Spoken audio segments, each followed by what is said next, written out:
മിശിഹായാൽ ഏറ്റവും സ്നേഹിക്കപ്പെടുന്നവരെ, നിത്യജീവൻ എന്ന ആത്മീയ വചന ശുശ്രൂഷയിലേക്ക് പ്രാർത്ഥനാപൂർവം എല്ലാവരെയും സ്വാഗതം ചെയ്യുകയാണ്. പ്രിയപ്പെട്ടവരെ, നമുക്കറിയാം ഓരോ ദിവസവും വചനം അത് ജീവൻ തന്ന് നമ്മുടെ എല്ലാവരെയും ജീവിതത്തെ ശക്തമായ വിധത്തിൽ മുന്നോട്ട് നയിക്കുന്നുണ്ട്. അതുകൊണ്ടാണ് ഈശോ പറഞ്ഞത്, ഞാൻ വഴിയും സത്യവും ജീവനുമാണ് എന്ന്. അപ്പോൾ നമുക്കൊക്കെ ആത്മീയവും ഭൗതികവുമായ ജീവൻ്റെ തുടിപ്പും നിറവും അനുഭവിച്ചറിയാൻ വചനം എല്ലാ അർത്ഥത്തിലും നമ്മൾ സ്വീകരിക്കണം. പ്രിയപ്പെട്ടവരെ, ഇന്ന് കർത്താവ് നമുക്ക് നൽകുന്ന ദൈവവചന ഭാഗം വിശുദ്ധ മത്തായിയുടെ സുവിശേഷം 35 മുതലുള്ള തിരുവചനങ്ങളാണ്. ആദ്യം നമുക്കൊന്ന് വായിച്ച് ശ്രവിക്കാം. യേശു അവരുടെ സിനഗോഗുകളിൽ പഠിപ്പിച്ചും രാജ്യത്തിൻ്റെ സുവിശേഷം പ്രസംഗിച്ചും എല്ലാ രോഗങ്ങളും വ്യാധികളും സുഖപ്പെടുത്തിയും എല്ലാ നഗരങ്ങളിലും ഗ്രാമങ്ങളിലും ചുറ്റി സഞ്ചരിച്ചു. ജനക്കൂട്ടങ്ങളെ കണ്ടപ്പോൾ യേശുവിന് അവരുടെ മേൽ അനുകമ്പ തോന്നി. അവർ ഇടയനില്ലാത്ത ആടുകളെപ്പോലെ പരിഭ്രാന്തരും നിസ്സഹായരുമായിരുന്നു. ഈശോ ശിഷ്യന്മാരോട് പറഞ്ഞു, വിളവധികം, വേലക്കാരോ ചുരുക്കം. അതിനാൽ തൻ്റെ വിളഭൂമിയിലേക്ക് വേലക്കാരെ അയക്കാൻ വിളവിൻ്റെ നാഥനോട് പ്രാർത്ഥിക്കുവിൻ. ഈശോ തൻ്റെ 12 ശിഷ്യന്മാരെ വിളിച്ച് അശുദ്ധാത്മാക്കളെ ബഹിഷ്കരിക്കാനും എല്ലാ രോഗങ്ങളും വ്യാധികളും സുഖപ്പെടുത്തുവാനും അവർക്ക് അധികാരം നൽകി. പ്രിയപ്പെട്ടവരെ, ഈ ദൈവവചന ഭാഗം നമ്മളെ ഓരോരുത്തരെയും സംബന്ധിച്ച് ഈ കാലഘട്ടത്തിൽ അങ്ങേയറ്റം പ്രാധാന്യം അർഹിക്കുന്നതാണ്. നമ്മൾ ഈ വചനത്തിൻ്റെ ഓരോ അർത്ഥങ്ങളിലേക്ക് ഒന്ന് ഇറങ്ങിച്ചെല്ലുമ്പോൾ നമുക്ക് മനസ്സിലാകും, കർത്താവ് യേശു മിശിഹ ഈ വചനം 2000-ലേറെ വർഷങ്ങൾക്ക് മുൻപ് പറഞ്ഞതാണെങ്കിലും ഇന്ന് അതിന് അങ്ങേയറ്റം പ്രാധാന്യവും അതിൻ്റെ തീഷ്ണതയും തീവ്രതയും ഉണ്ട് എന്ന്. ആദ്യ വചനം തന്നെ നോക്കുക, 35-ാം വചനം. ഈശോ അവരുടെ സിനഗോഗുകളിൽ പഠിപ്പിച്ചും രാജ്യത്തിൻ്റെ സുവിശേഷം പ്രസംഗിച്ചു.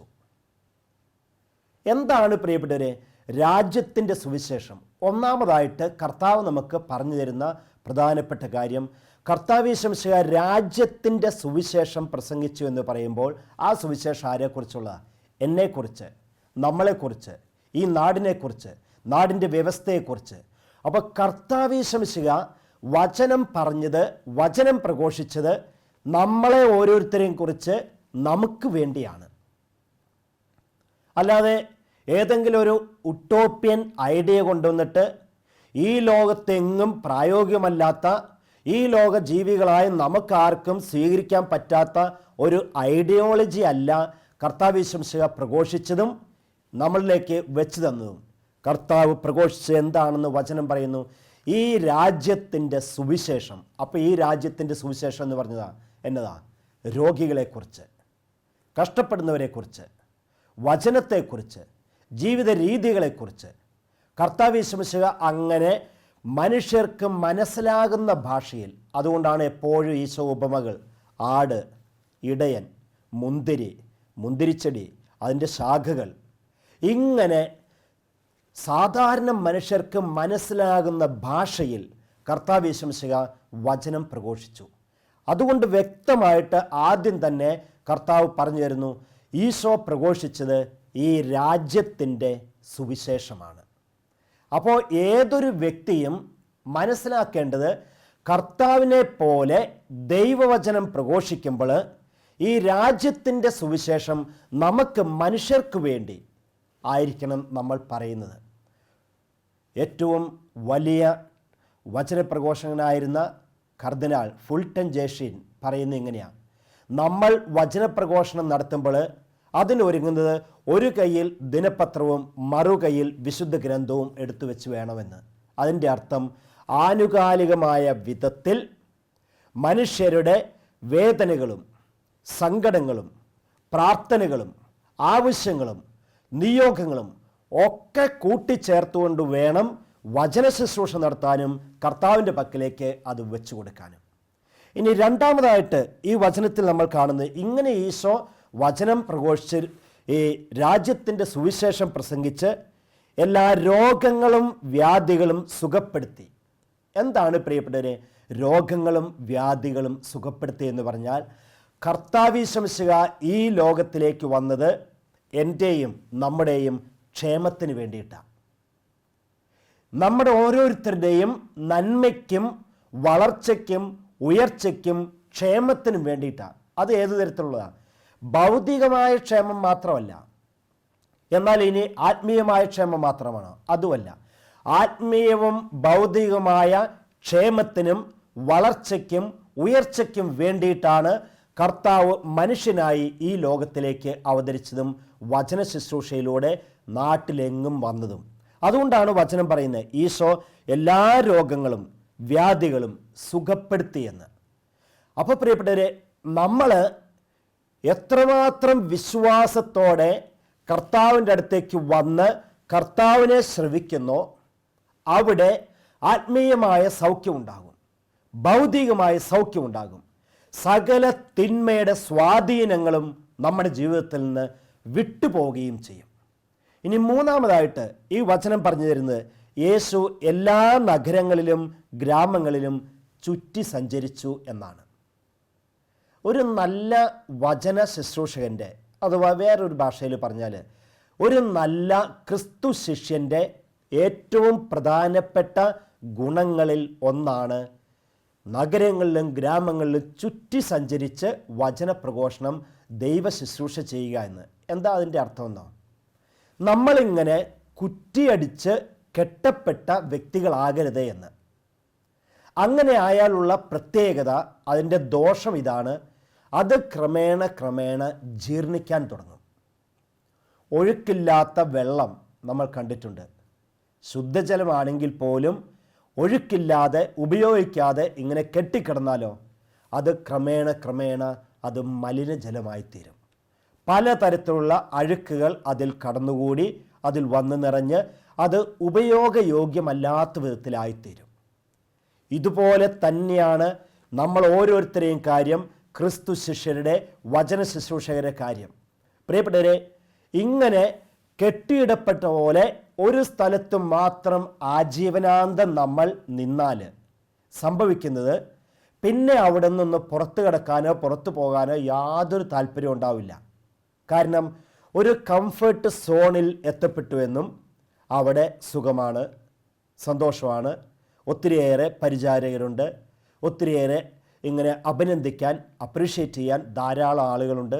അവരുടെ മുഖസ്തുതി കേട്ടും അവരുടെ അഭിനന്ദനങ്ങൾ കേട്ടും സന്തോഷിച്ച് ആ സന്തോഷത്തിൽ ആനന്ദിച്ച് അങ്ങനെ ഇരിക്കുമ്പോൾ ആത്മാവ് ജീർണിച്ചു പോകും. അതുകൊണ്ട് കർത്താവ് യേശു മിശിഹ ചെയ്ത ഈ മാതൃക കണ്ടില്ലേ? യേശു എല്ലാ നഗരങ്ങളിലും ഗ്രാമങ്ങളിലും ചുറ്റി സഞ്ചരിച്ചാണ് വചനം പ്രഘോഷിച്ചതും രോഗികളെ സുഖപ്പെടുത്തിയതും അശുദ്ധാത്മാക്കളെ പുറത്താക്കിയതും. അതുകൊണ്ടാണ് കർത്താവ് യേശു മിശിഹായോട് ഒരു സ്ഥലത്ത് വചനം പ്രഘോഷിച്ച് കുറച്ച് നാൾ ജീവിച്ചപ്പോൾ പറഞ്ഞു, കർത്താവേ, ഞങ്ങളുടെ ഈ നാട് വിട്ടു പോകരുത്, നീ ഇവിടെ തന്നെ നിൽക്കുക. ഉടനെ ഈശോ പറഞ്ഞു, എനിക്ക് ഈ തൊഴുത്തിൽപ്പെടാത്ത ആടുകളുണ്ട്, അവരെ കൂടെ കൂട്ടിച്ചേർക്കേണ്ടിയിരിക്കുന്നു. അപ്പോൾ കർത്താവ് കൃത്യമായും ഒരു സഞ്ചാരിയായിരുന്നു. ഒരിക്കലും ഒരു സ്ഥലത്തും ഇങ്ങനെ കുറ്റിയടിക്കപ്പെട്ട് അവിടെ കെട്ടപ്പെട്ട ഒരു സ്വഭാവം ഈശോയ്ക്കില്ലായിരുന്നു. ആ ദേശം മുഴുവനും ചുറ്റി സഞ്ചരിച്ചാണ് കർത്താവ് ദൈവരാജ്യം ശുശ്രൂഷ നടത്തിയത്. ഇത് പ്രിയപ്പെട്ടവരെ, ഇന്ന് നമ്മളെ ഓരോരുത്തരെയും സംബന്ധിച്ച് അങ്ങേയറ്റം പ്രധാനപ്പെട്ട ഒരു കാര്യമാണ്. ഇങ്ങനെ ഒരു സ്ഥലത്ത് മാത്രം, ഇവിടെ സന്തോഷമാണല്ലോ, സുഖമാണല്ലോ, എല്ലാ തരത്തിലും വളരെ കംഫർട്ടബിൾ ആണല്ലോ എന്നൊക്കെ ചിന്തിച്ച് ജീവിക്കാൻ തുടങ്ങിയാൽ ദൈവരാജ്യ ശുശ്രൂഷ ഫലമണിയില്ല, അത് പരാജയപ്പെടും. വീണ്ടും അടുത്തതായിട്ട് കർത്താവ് പറയുന്നത് ഇതിൽ നമ്മൾ കാണുന്നത് എങ്ങനെയാണ്? ജനക്കൂട്ടങ്ങളെ കണ്ടപ്പോൾ യേശുവിന് അവരുടെ മേൽ അനുകമ്പ തോന്നി. ആ 36-ാം വചനം, ജനക്കൂട്ടങ്ങളെ കണ്ടപ്പോൾ യേശുവിന് അവരുടെ മേൽ അനുകമ്പ തോന്നിയെന്ന്. പ്രിയപ്പെട്ടവരെ, ഒരു നല്ല ക്രിസ്തു ശിഷ്യൻ്റെ മുഖമുദ്രയാണ് എല്ലാവരോടും അനുകമ്പയോടെ ആർദ്രതയോടെ പ്രവർത്തിക്കുക, സംസാരിക്കുക എന്നുള്ളത്. എന്തുകൊണ്ടാണ് അങ്ങനെ പറയുന്നത്? നമ്മളൊക്കെ ഈശോയുടെ ശിഷ്യന്മാരാണ് എന്ന് ഒറ്റ വാക്കിലോ നോട്ടത്തിലോ പ്രവൃത്തിയിലോ മറ്റുള്ളവർക്ക് മനസ്സിലാകുന്നത് നമ്മുടെ വാക്കിലൂടെ അനുകമ്പയുള്ള വാക്ക്, അനുകമ്പയുള്ള സംസാരം, അനുകമ്പയോടെയുള്ള നോട്ടം, അനുകമ്പയോടെയുള്ള പ്രവൃത്തി. പ്രിയമുള്ളവരെ, അതിലൂടെ ലോക ജനത, ലോകം മുഴുവൻ മനസ്സിലാക്കും ഈ വ്യക്തി ശരിക്കും ക്രിസ്തു ശിഷ്യനാണ് എന്ന്. അതുകൊണ്ടൊക്കെയാണ് ഫ്രാൻസിസ് മാർപ്പാപ്പ എപ്പോഴും നമ്മളെ ഓർമ്മിപ്പിക്കുന്നത്, ഒരു നല്ല ഇടയന് ആടിൻ്റെ ചൂരുണ്ടായിരിക്കണമെന്ന് പറഞ്ഞാൽ കണ്ണിൽ മുഴുവൻ കരുണ, ആദരത്തിൽ മുഴുവൻ ആർദ്രതയുടെ വാക്കുകൾ, ജീവിതം മുഴുവൻ, പ്രവൃത്തി മുഴുവൻ കാരുണ്യമുള്ള പ്രവൃത്തികൾ. പ്രിയപ്പെട്ടവരെ, അതുകൊണ്ടാണ് കർത്താവ് യേശു മിശിഹാ പറഞ്ഞത്, ജനക്കൂട്ടങ്ങളെ കണ്ടപ്പോൾ യേശുവിന് അവരുടെ മേൽ അനുകമ്പ തോന്നിയെന്ന്. ഇത് ഈ കാലഘട്ടത്തിൽ നമുക്കോരോരുത്തർക്കും വേണ്ടി കർത്താവ് ശക്തമായി കാണിച്ചു തരുന്ന, പറഞ്ഞു തരുന്ന ഒരു കാര്യമാണ്. അനുകമ്പയോടെ പ്രവർത്തിക്കാനായിട്ട് സാധിക്കണം. രോഗികളെ കാണുമ്പം, ആരോഗ്യമില്ലാത്തവരെ കാണുമ്പം, ദരിദ്രരോട്, എല്ലാ തരത്തിലും ദുഃഖിച്ചും വേദനിച്ചും കഷ്ടപ്പെട്ടും ജീവിക്കുന്നവരോട് അനുകമ്പ കാണിക്കുന്ന ഒരു ഹൃദയം, ഒരു ജീവിതം നമുക്കുണ്ടാകണമെന്ന്. അടുത്തതായിട്ട് വീണ്ടും അടുത്ത വചനം പറയുന്നു, ഇങ്ങനെ അനുകമ്പ തോന്നാനുള്ള കാരണം, അവർ ഇടയനില്ലാത്ത ആടുകളെ പോലെ പരിഭ്രാന്തരും നിസ്സഹായരുമായിരുന്നു. ആ 36-ാം വചനത്തിൻ്റെ 2-ാം ഭാഗം, അവർ ഇടയനില്ലാത്ത ആടുകളെ പോലെ പരിഭ്രാന്തരും നിസ്സഹായരുമായിരുന്നു. പ്രിയപ്പെട്ടവരെ, ഇടയന്മാരുടെ കുറവുള്ളത് കൊണ്ടല്ല, അനുകമ്പയും കരുണയും ആർദ്രതയുമുള്ള ഇടയന്മാരുടെ അഭാവമാണ് ഇതിൻ്റെ പ്രശ്നം. അല്ലാതെ ഇടയന്മാരുടെ കുറവല്ല.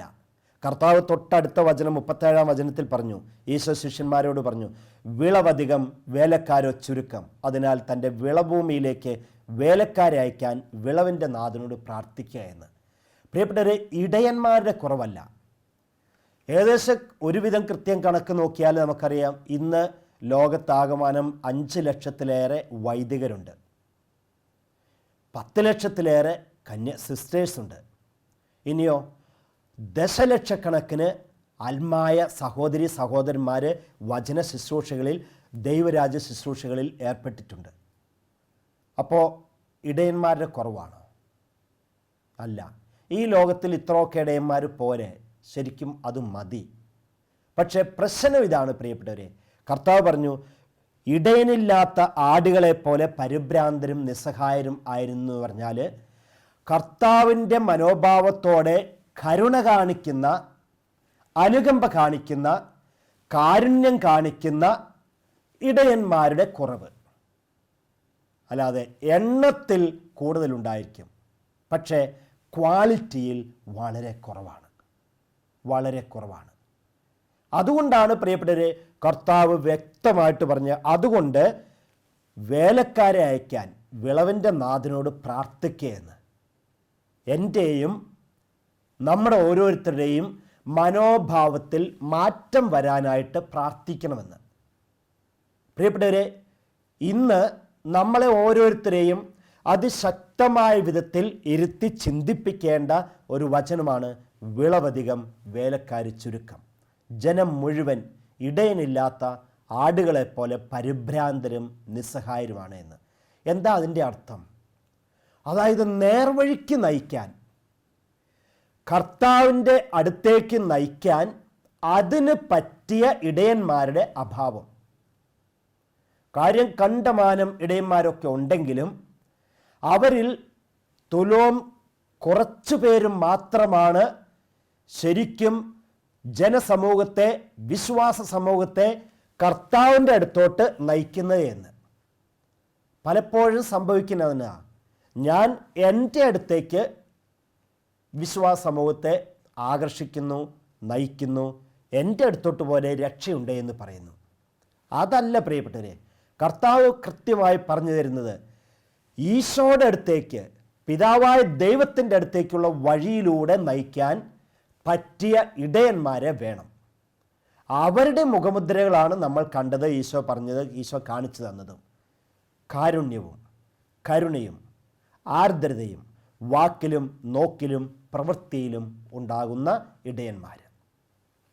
എന്നിട്ട് ആ ഇടയന്മാരുടെ സവിശേഷത കൃത്യമായിട്ട് ഈശോ അടുത്ത വചനത്തിൽ ഇങ്ങനെ പറഞ്ഞു വെച്ചു.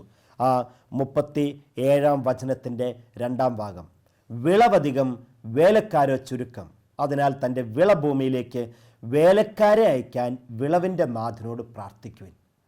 അപ്പം നല്ല ഒരു ക്രിസ്തു ശിഷ്യൻ്റെ മനസ്സും മനോഭാവവും എങ്ങനെയായിരിക്കണമെന്നോ, ഞാൻ നേതാവല്ല, ഞാൻ വേലക്കാരനാണ്.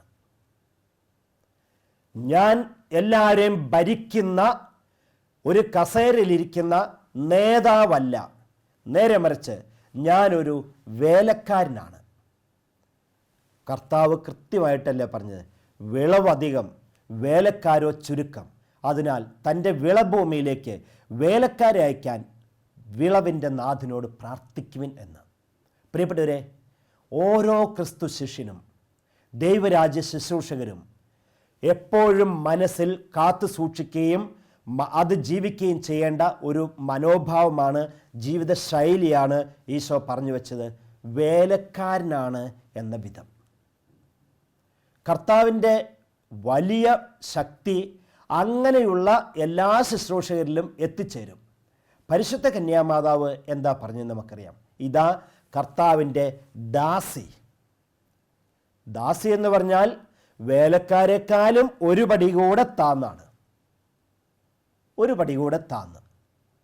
അപ്പം ദാസി ദാസന്മാരായി വേലക്കാരായി തീരുക എന്നുള്ളത്, എന്നാലാണ് പ്രിയപ്പെട്ടവരെ നമുക്ക് ഓരോരുത്തർക്കും ആധികാരികമായി കർത്താവിൻ്റെ ദൈവരാജ്യ ശുശ്രൂഷകരാകാനും അതിലൂടെ സകല ജനങ്ങളെയും കർത്താവിൻ്റെ അടുത്തേക്ക് എത്തിക്കാനും സാധിക്കുന്നത്. ഇന്ന് പക്ഷേ എന്നിലുള്ള ഒരു സ്വഭാവം, ഞാൻ വേറെ ആരെയും പറയുന്നില്ല, എന്നിലുള്ളൊരു സ്വഭാവം എന്നതാണോ, ഒരു നേതാവാകണം, കുറച്ച് പേരെ ഭരിക്കണം, അവരെയൊക്കെ തലപ്പത്തിരിക്കണം, ഇങ്ങനെയൊക്കെ. പിന്നെ എങ്ങനെയാണ് പ്രിയപ്പെട്ടവരെ നല്ല ഒരു ഇടയനായി തീരാൻ സാധിക്കുക? നമ്മൾ കർത്താവിൻ്റെ വചനം അതുകൊണ്ടാണ് നമ്മൾ വേലക്കാരൻ്റെ മനോഭാവം. പൗലോസ്ലീഹ അത് എല്ലാ അർത്ഥത്തിലും സ്വീകരിച്ചിരുന്നു. അതുകൊണ്ടാണ് പൗലോസ്ലീഹ പറഞ്ഞത്, ഞാൻ അഭിമാനിക്കുന്നുവെങ്കിൽ യേശുക്രിസ്തുവിൻ്റെ കുരിശിൽ മാത്രമാണ് അഭിമാനിക്കുന്നത്. നട്ടതും നനച്ചതും പൗലോസോ സീലാസോ ആയിരിക്കാം, പക്ഷേ വിളവ് നൽകുന്നത് കർത്താവ് യേശുമിശിഹായാണ് എന്ന്. വേലക്കാരുടെ കടമയും കർത്തവ്യവും എന്താണെന്ന് നമുക്കറിയാം. നേതാവ് നയിക്കുന്ന ആള് പറയുന്നത് എന്തോ അത് മാത്രം ചെയ്യുക, അതാണ് ഒരു വേലക്കാരൻ്റെ ഉത്തരവാദിത്വം. അല്ലാതെ സ്വന്തം ഇഷ്ടം, സ്വന്തം ആഗ്രഹം, സ്വന്തം ഐഡിയാസ് ഇത് ഇംപ്ലിമെൻ്റ് ചെയ്യാനോ അതനുസരിച്ച് ജീവിക്കാനോ അതനുസരിച്ച് പ്രവർത്തിക്കാനോ അല്ല ഒരു വേലക്കാരൻ്റെ ദൗത്യം, വേലക്കാരനെ കൊണ്ട് ഉദ്ദേശിക്കുന്നത്. ആരാണോ ഈ വേലക്കാരൻ്റെ നേതാവ്, ഉടമസ്ഥൻ, അയാൾ പറയുന്നത് പോലെ തന്നെ ചെയ്യണം. അപ്പോൾ ദൈവരാജ്യ ശുശ്രൂഷകരായിട്ടുള്ള ഓരോരുത്തരുടെയും ഉടമസ്ഥൻ, മുതലാളി ആരാ പ്രിയപ്പെട്ടവരെ? അവരവർ തന്നെയാണോ? എൻ്റെ മുതലാളി ഞാനാണോ? എൻ്റെ അധികാരി ഞാനാണോ? അല്ല, നേരെ മറിച്ച് കർത്താവ് യേശുമിശിഹായാണ്. അപ്പോൾ ഒരു വേലക്കാരനാണ് എന്നുള്ള മനോഭാവമുണ്ടെങ്കിൽ എപ്പോഴും മുതലാളിയോട്, കർത്താവിനോട് ചോദിച്ചുകൊണ്ടിരിക്കും, ഇനി ഞാൻ എന്താ ചെയ്യണ്ടേ? അത് ചെയ്ത് കഴിയുമ്പോൾ വീണ്ടും ചോദിക്കും, ഇനി ഞാൻ എന്താ ചെയ്യണ്ടേ? അത് ചെയ്ത് കഴിയുമ്പോൾ പിന്നെയും ചോദിക്കും, മുതലാളി ഇനി ഞാൻ എന്താ ചെയ്യണ്ടേ? ഒരു വേലക്കാരൻ്റെ മനോഭാവം. സ്വന്തം ഇഷ്ടമല്ല, സ്വന്തം ആഗ്രഹമല്ല, സ്വന്തം താല്പര്യങ്ങളല്ല, എല്ലാം മുതലാളിയുടെ, തൻ്റെ ഉടമസ്ഥൻ്റെ ഇഷ്ടം. അത് അങ്ങേയറ്റം പൂർണ്ണതയിൽ പറഞ്ഞ് കർത്താവ് യേശുമിശിഹാ പറഞ്ഞു, ഞാൻ ഈ ഭൂമിയിലേക്ക് വന്നിട്ടുള്ളത് എൻ്റെ ഇഷ്ടം നിറവേറ്റാനല്ല, ദൈവത്തിൻ്റെ, എന്നെ അയച്ചവൻ്റെ ഇഷ്ടം നിറവേറ്റാനാണ്. ഒരു വേലക്കാരൻ്റെ മനോഭാവം. പ്രിയപ്പെട്ടവരെ, ഇനി ഇതിൻ്റെ അവസാനത്തെ വചനഭാഗം ഇതാണ്. അത് 10-ാം അധ്യായം 1-ാം വചനമാണ്. യേശു തൻ്റെ 12 ശിഷ്യന്മാരെ വിളിച്ച് അശുദ്ധാത്മാക്കളെ ബഹിഷ്കരിക്കാനും എല്ലാ രോഗങ്ങളും വ്യാധികളും സുഖപ്പെടുത്തുവാനും അവർക്ക് അധികാരം നൽകി. അതായത് ഒരു നല്ല ക്രിസ്തു ശിഷ്യൻ തൻ്റെ കൂട്ടത്തിലുള്ളവർക്ക് തൻ്റെ എല്ലാ സിദ്ധികളും ക്രമേണ പകർന്നു കൊടുക്കും. ഈശോ ചെയ്തു തന്നില്ലേ? ഗുരു, ഒരു നല്ല ഗുരു തൻ്റെ ശിഷ്യന്മാർക്ക് എല്ലാവർക്കും താൻ എന്തൊക്കെ ചെയ്തിരുന്നോ, തന്നിൽ എന്തൊക്കെ കഴിവുകളുണ്ടായിരുന്നോ, അതെല്ലാം തന്നെ ഒന്നൊന്നായി അങ്ങോട്ട് വെച്ചു കൊടുത്തു. അങ്ങനെ കർത്താവ് മിശിഹ തൻ്റെ കഴിവുകൾ എല്ലാം ശിഷ്യന്മാർക്ക് അങ്ങ് വെച്ചു കൊടുത്തപ്പോഴാണ് പത്രോസ് മുടന്തനോട് പറഞ്ഞു, എഴുന്നേൽക്കുക എന്ന് പറഞ്ഞപ്പോൾ മുടന്തനായ മനുഷ്യൻ ചാടി എഴുന്നേറ്റതും കുതിച്ച് ചാടിയതും നടന്നതുമല്ല. പത്രോസ് ഒരു വീട്ടിൽ കയറി ബാലികയോട് പറഞ്ഞു, ദേ നീ മരിച്ചിട്ടില്ല, എഴുന്നേറ്റോ എന്ന് പറഞ്ഞപ്പോൾ ആ കൊച്ച് എഴുന്നേറ്റത്, മരണത്തിൽ നിന്നും എഴുന്നേറ്റത്. പ്രിയപ്പെട്ടവരെ, ഇതാണ് നല്ല ഒരു ഗുരു. നല്ല ഒരു ഗുരു തൻ്റെ സിദ്ധികളെല്ലാം തൻ്റെ കൂട്ടത്തിലുള്ള ശിഷ്യന്മാർക്ക് ഒന്നൊന്നായി പകർന്നു കൊടുക്കുന്നു. പ്രിയമുള്ളവരെ, അതുകൊണ്ട് ഈ ദൈവവചന ഭാഗം നമ്മളെ ഓരോരുത്തരെയും സംബന്ധിച്ച് അങ്ങേയറ്റം പ്രാധാന്യം അർഹിക്കുന്നതാണ്. കർത്താവ് പറഞ്ഞതുപോലെ പ്രിയപ്പെട്ടവരെ, നമ്മൾ ഓരോരുത്തരും ഈ ദൈവരാജ്യം ശുശ്രൂഷ നടത്തുമ്പോൾ ഈ ലോകത്തിൻ്റെ സുവിശേഷം അത് പ്രസംഗിക്കണം. അതാണ് കർത്താവ് മിശിഹ ചെയ്തത്. അതുപോലെ വേദനിക്കുന്നവരെ, രോഗികളെ ആശ്വസിപ്പിക്കാനും രക്ഷിക്കാനും നമുക്ക് ഓരോരുത്തർക്കും സാധിക്കണം. ഒരു നല്ല ഇടയൻ കരുണയും ആർദ്രതയും ഒക്കെ ജീവിതത്തിൽ വച്ചു പുലർത്തി ജീവിക്കുന്ന വ്യക്തിയായിത്തീരും. പ്രിയപ്പെട്ടവരെ, നമുക്ക് ഓരോരുത്തർക്കും നാട് മുഴുവൻ, ദേശം മുഴുവൻ ചുറ്റി സഞ്ചരിച്ച് ദൈവരാജ്യത്തിന് വേണ്ടി ജീവിക്കുന്നവരായിത്തീരണം. നമ്മുടെ ജീവിതത്തിൽ ഇടയൻ്റെ മനോഭാവം ഏറ്റവും വ്യക്തമായിട്ട് കാണിച്ചു തരുന്നു. ഓരോ ഇടയനും വേലക്കാരനായിത്തീരണമെന്ന്. പ്രിയപ്പെട്ടവരെ, അതിനായിട്ട് ഇങ്ങനെയൊക്കെ ജീവിക്കാൻ നമുക്ക് സാധിച്ചാൽ ഈ ലോകത്തിൽ ദൈവരാജ്യം സ്ഥാപിതമായിത്തീരും. അതിനായിട്ട് ഈശോ നമ്മളെല്ലാവരെയും സമൃദ്ധമായി അനുഗ്രഹിക്കട്ടെ.